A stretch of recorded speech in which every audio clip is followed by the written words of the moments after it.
Police মহাপরিদর্শক Baharul Alam বলেছেন, ৫ আগস্টের পরে কেউ যদি ইচ্ছাকৃত বা উদ্দেশ্যমূলক মিথ্যা মামলা করে থাকেন, জেনে শুনে জীবিত মানুষকে মৃত বলে মিথ্যা মামলা করে থাকেন, তাহলে আইন বিধি অনুযায়ী ব্যবস্থা নেওয়া হবে। ২১১ ধারা অনুযায়ী বিচারের মুখোমুখি হতে হবে সেই বাদীকে। এটাই আমাদের অনুসরণ করা উচিত। আমরা সেটাই চেষ্টা করব। বৃহস্পতিবার বেলা ১১টায় পুলিশ সদর দপ্তরে আয়োজিত সংবাদ সম্মেলনে এক প্রশ্নের জবাবে কথা বলেন তিনি। গণমাধ্যম ও সোশ্যাল মিডিয়া সূত্রে জানতে পারছি, যারা হত্যার শিকার হয়েছিলেন তাদের কেউ কেউ জীবিত ফিরে আসছেন। সেক্ষেত্রে দায়ের হওয়া হত্যা মামলাগুলোর তদন্ত কার্যক্রম কিভাবে পরিচালনা করবেন? এ ব্যাপারে আইজিপি বলেন, মামলায় বলা হয়েছে মারা গেছেন, কিন্তু এখন শোনা যাচ্ছে মারা যাননি। এক্ষেত্রে বাদী যদি না জেনে না বুঝে মামলা করে থাকেন, তাহলে সুনির্দিষ্ট পদ্ধতি আছে। তার বিরুদ্ধে মিথ্যা মামলা দায়েরের অভিযোগ আসবে না। সেই মামলায় শুধু ফাইনাল পুলিশ রিপোর্টই হবে। বাদীর বিরুদ্ধে ২১১ ধারায় প্রসিকিউশন হবে না। কিন্তু যদি ইচ্ছাকৃত বা উদ্দেশ্যমূলক মামলা করে থাকেন, তাহলে আইনে বলা আছে যে জেনে শুনে কেন জীবিত মানুষকে মৃত বলে মিথ্যা মামলা করলেন। এক্ষেত্রে ওই ২১১ ধারায় বিচারের মুখোমুখি হতে হবে বাদীকেই। এটাই আমাদের অনুসরণ করা উচিত। আমরা সেটাই চেষ্টা করব। জঙ্গি কার্যক্রমে যারা জড়িত বলে বলা হয়েছিল, তাদের অনেকে জামিন পেয়েছেন। তারা আসলে জঙ্গি কিনা যেটি প্রমাণিত হয়নি, সেটির সূত্র ধরে কিভাবে তাদের আখ্যা দেবেন? এ বিষয়ে আইজিপি বলেন, আদালত যদি কাউকে খালাস দিয়ে থাকে, সেখানে তো আমাদের কিছুই করার থাকে না। আদালতের রায় তো চূড়ান্ত। আমরা যাই বলি না কেন, শ্রদ্ধা করতে হবে। জঙ্গি সংগঠন হিসেবে নিষিদ্ধ আনসার আল ইসলামের নেতৃত্ব দানকারী সেনাবাহিনী থেকে বহিষ্কৃত মেজর সৈয়দ জিয়াউল হক ওরফে মেজর জিয়া। পুলিশের খাতায় জিয়া মোস্ট ওয়ান্টেড। তাকে ধরিয়ে দেওয়ার জন্য পুলিশ সদর দপ্তর পুরস্কার ঘোষণা করেছিল। সেই জায়গায় আপনারা আছেন কিনা? তিনি কি এখনো ফেরারি? তিনি কি এখনো শীর্ষ জঙ্গি কিনা?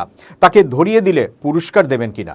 এমন প্রশ্নের জবাবে আইজিপির হয়ে উত্তর দেন পুলিশ সদর দপ্তরের ডিআইজি রেজাউল করিম। তিনি বলেন, তার লিগ্যাল স্ট্যাটাস আগের মতো, কারণ তিনি কোনো মামলা থেকে খালাস পাননি। তিনি যদি খালাস পান, তাহলে সেই অনুযায়ী ব্যবস্থা নেওয়া হবে।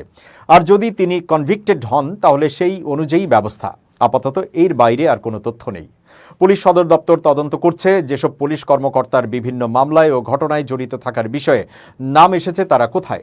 তাদের বিষয়ে পদক্ষেপ কি হবে? তাদের দায় আপনারা পেয়েছেন কিনা জানতে চাইলে আইজিপি বলেন, গণমাধ্যমে অনেকের নাম পেয়েছি।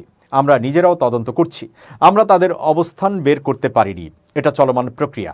দেশের ভেতরে থাকলে আইনের আওতায় আসবে যদি অবস্থান চিহ্নিত করতে পারি। আর যদি বাইরে থাকেন, তাহলেও বিধিগত প্রক্রিয়া আছে। তিনি বলেন, আমরা প্রযুক্তিগত সক্ষমতা অনুযায়ী চেষ্টা করছি। তাদের দায় এখনো প্রমাণিত হয়নি। সেটা তখনই বলা যাবে যখন মামলার তদন্ত শেষ হবে। তবে তাদের দায় তো ছিলই। তারা কেউই দায় এড়াতে পারবেন না। তারা তো সশরীরে থেকে পুলিশকে কমান্ড করেছেন। আইনি প্রক্রিয়া তো আছে। সব তথ্য প্রমাণ দিয়েই তাদের দায় নিরূপণ করা হবে এবং আদালত তথ্য প্রমাণই দেখেন। আন্দোলনে এতগুলো মানুষ মারা গেছে। বাংলাদেশের ইতিহাসে কেন এশিয়ার ইতিহাসেও এমন ঘটনা নেই উল্লেখ করে আইজিপি বলেন, এমন একটা ঘটনা ও পরিবর্তনের পরও আমাদেরও সক্ষমতার কিছুটা ব্যতিক্রম ঘটেছে। সব জায়গায় সঠিক লোক দিয়ে আমরা শেষ করতে পারিনি। আমাদের পুনর্গঠনের কাজটা কিন্তু চলমান। বদলি হচ্ছে। তদন্ত করতে পারে সেরকম সক্ষম লোকদের বাছাই করে এই কাজে পুনরায় দায়িত্ব দেওয়া। সারা দেশে বিভাগ অনুযায়ী আলাদা মেন্টরিং ও মনিটরিং কমিটি করেছি।